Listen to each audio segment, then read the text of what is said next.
L'autre sujet un petit peu polémique, c'est le faubourg Nézin, avec un projet d'aménagement urbanistique et une coupure au niveau de la voie ferrée d'un axe pénétrant dans la ville qui était, semble-t-il, et même c'est avéré, utilisé par pas mal de personnes. Alors ces gens sont, une partie en tout cas, sont un petit peu déboussolés par le projet, une partie est carrément contre. Il y a une pétition qui a récolté plus de 700 signatures.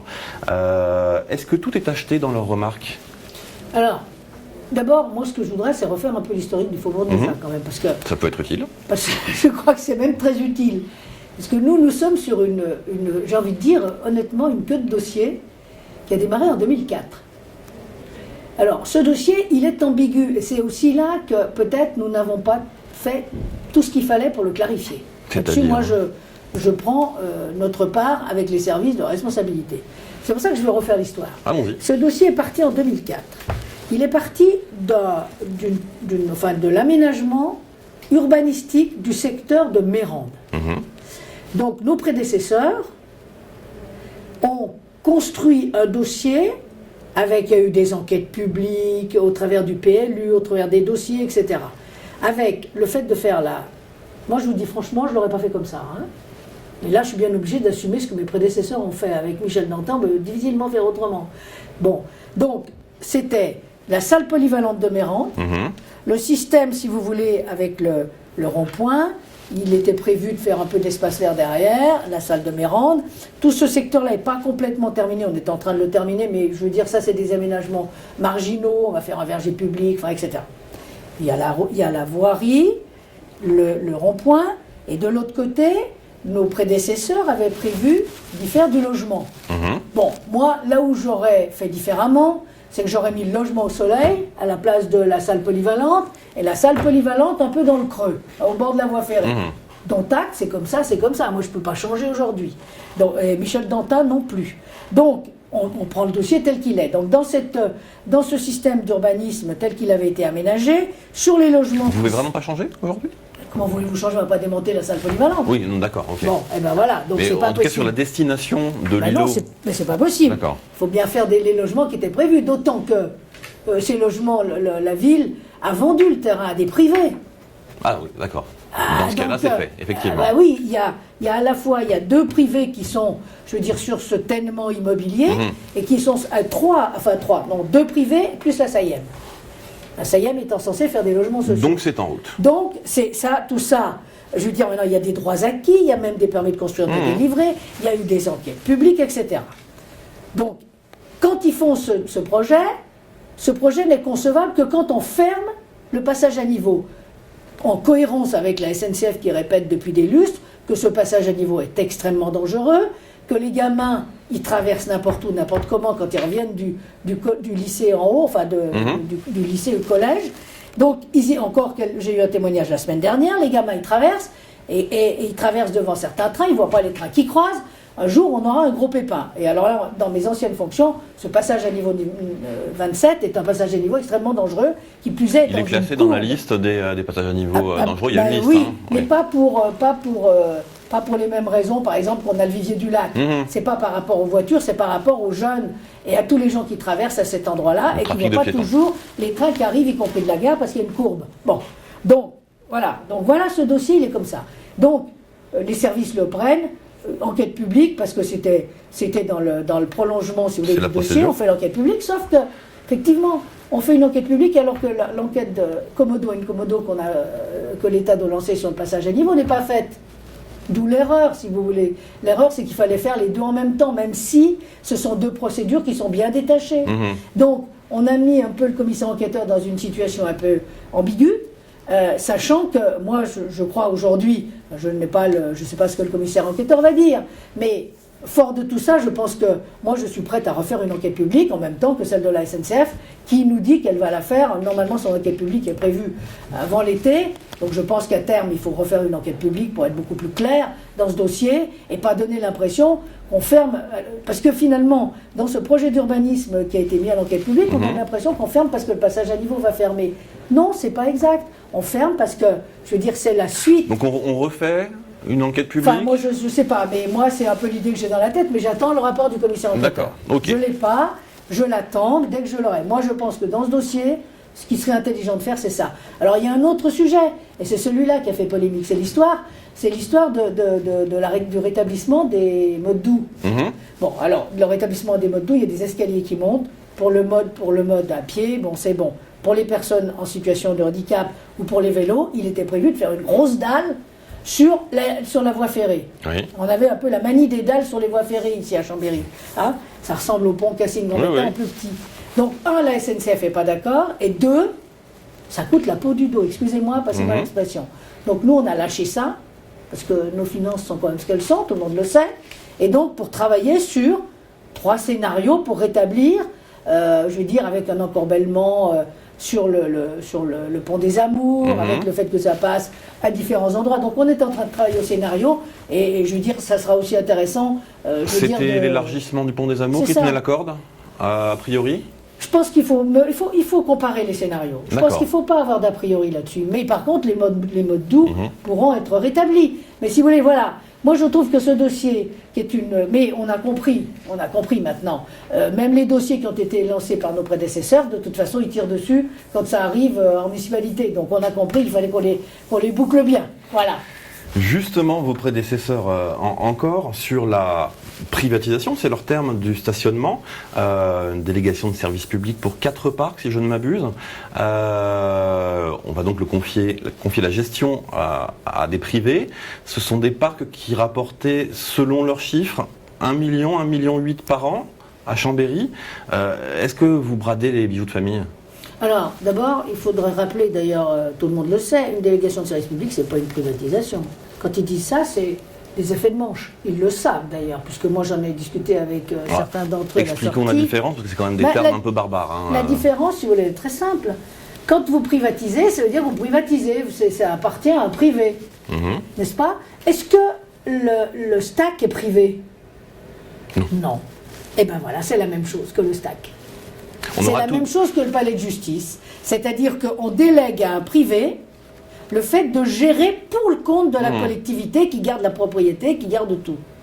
Et donc, je veux dire, c'est une façon de gérer le service public en gardant le pilotage, les tarifs, etc., et en donnant à un privé dont c'est le métier la gestion d'un domaine public.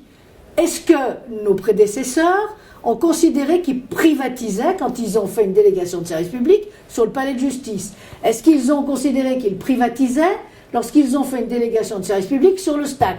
Non. Eh bien nous, non, on ne privatise pas. On donne en gestion à un privé que l'on va piloter la gestion d'un service public. Voilà. Alors après, les chiffres sont mauvais sur ce qu'ils vous donnent comme ce que rapportent les parkings, mais peu importe. Quels sont-ils? Peu importe. Nous, voilà la démarche que nous avons eue. Compte tenu de nos finances, compte tenu de nos engagements qui sont par Cravet, par Cassine dans ce mandat, les autres on verra après, Vétrotex, dans le secteur de Vétrotex en accord avec Leclerc, dans le secteur éventuellement du stade, etc., avec le nouveau centre nautique. Mais en tout cas, ces deux-là, nous souhaitons les faire dans le mandat. Nous n'avons pas d'argent. C'est la construction des 2 parkings, c'est autour de 20 millions d'euros. 20 millions d'euros, nous, aujourd'hui, notre investissement par an, il est à 8 millions d'euros, et nos priorités, vous savez très bien que Michel Dantin tient beaucoup à cette priorité des écoles.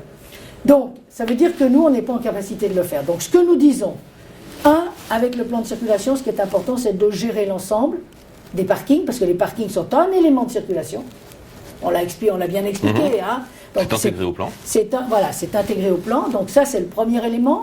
Le deuxième élément, puisque nous n'avons pas d'argent, nous voulons piloter l'ensemble, et tout ce qui est en ouvrage avec ce qui est en enclos, et avec, y compris quand on va dépénaliser les parkings de surface, les horodateurs en 2018, c'est le gouvernement qui a décidé de dépénaliser, on va mettre tout ça dans le même paquet, de manière à pouvoir gérer tout ça ensemble.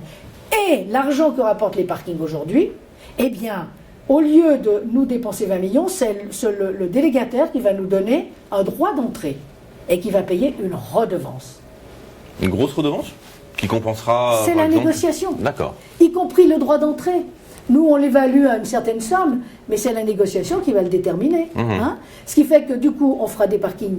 Les Chambériens ne paieront rien, et ça va nous rapporter un peu d'argent. Et si vous voulez, on aura en la matière pilotage, donc on aura un service qui contrôlera, qui pilotera, nous fixerons les tarifs. La convention, une délégation de service public, ça se négocie bien. Hein.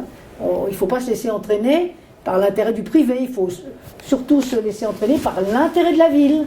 Hein. Sur le STAC, on a bien vu combien on est arrivé à redresser la barre, là, il y a peu de temps, avec un avenant, et sur le palais de justice, ça reste à faire. Parce que sur le palais de justice, je rappelle que le palais de justice, effectivement, la convention qui a été négociée par nos prédécesseurs est un petit peu gênante, parce que finalement, le palais de justice, quand on regarde bien, ils se sont laissés certainement emporter par un excellent exploitant en face, puisqu'on leur a payé 2 fois les Chambériens, alors qu'ils leur ont payé 2 fois le parking du palais de justice. Nous, ce n'est pas l'intention de ce qu'on a fait. Alors, que ce soit ces gens-là qui nous disent qu'effectivement, on privatise alors qu'ils l'ont fait avant nous et qu'ils l'ont mal fait, c'est dommage, c'est dommage.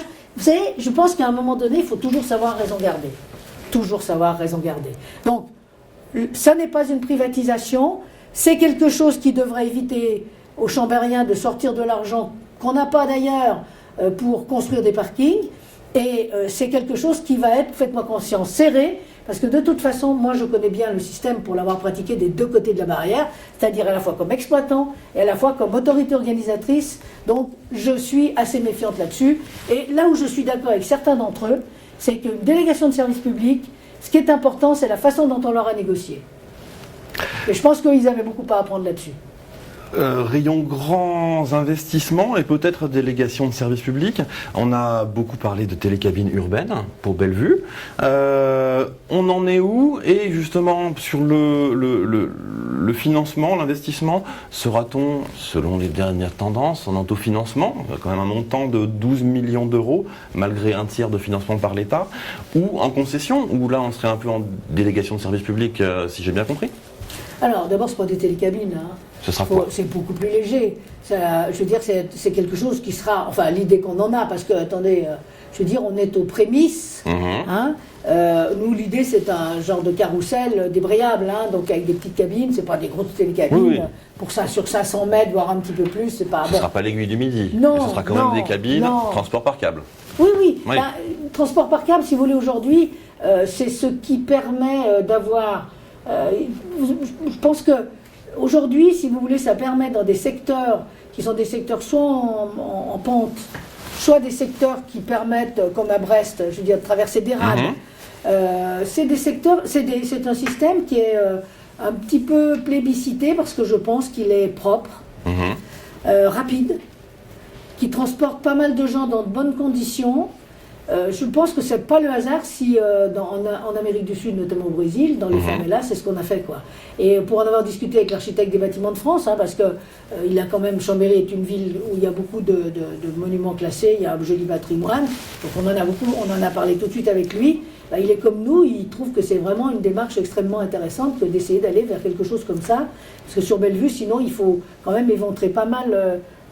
En faisant passer des bus quand on va faire la réhabilitation. Donc voilà, c'est une question qui méritait d'être posée. Elle ne se pose pas que chez nous, c'est un peu... Alors c'est vrai qu'il y a un peu un engouement autour du transport par câble, mais moi je trouve que c'est quand même une évolution extrêmement intéressante. Alors nous, où on en est? On en est qu'on a lancé une assistance à maîtrise d'ouvrage et le travail va être en cours, va se faire dans les 8-10 mois qui viennent. Et on saura exactement l'intérêt, l'opportunité, ça on est à peu près sûr que c'est intéressant de se poser la question, ça c'est sûr. Après on saura en termes de financement, donc effectivement on a est-ce qu'on fait du public-privé, est-ce qu'on fait du public pur? Tout ça n'est pas déterminé, tout ça est à travailler, à déterminer. Fin 2016, décision? C'est ça? Je pense que fin 2016, début 2017, on aura une décision. Oui. D'accord. Oui. Écoutez, merci Josiane Beau d'avoir été notre invitée et bonne semaine à toutes et à tous. Merci à vous surtout.